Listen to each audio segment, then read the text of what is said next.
Every Indigo has a story, and it's all about the neighborhood that it's in. And our story has to do with the history of Traverse City and logging and the timber industry. Hotel Indigo wants their guests to be immersed in northern Michigan. They do this by featuring local products like wood and bricks throughout the hotel. There are 107 guest rooms, including 7 suites that all tie into the theme of the hotel. I think you'll find that our room designs are quite unique, and they really do reflect kind of the great outdoors and our story.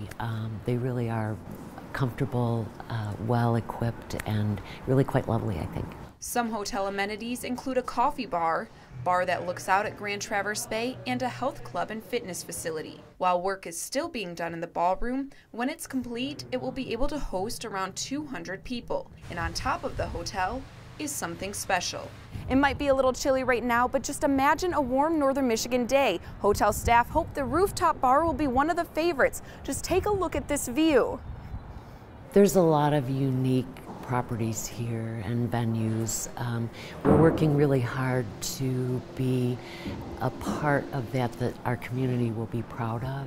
We think that we're going to be enhancing the things that are here, and again featuring local products and experiences that will stay with people for a lifetime. In Grand Traverse County, Allison Scott, 7 and 4 News.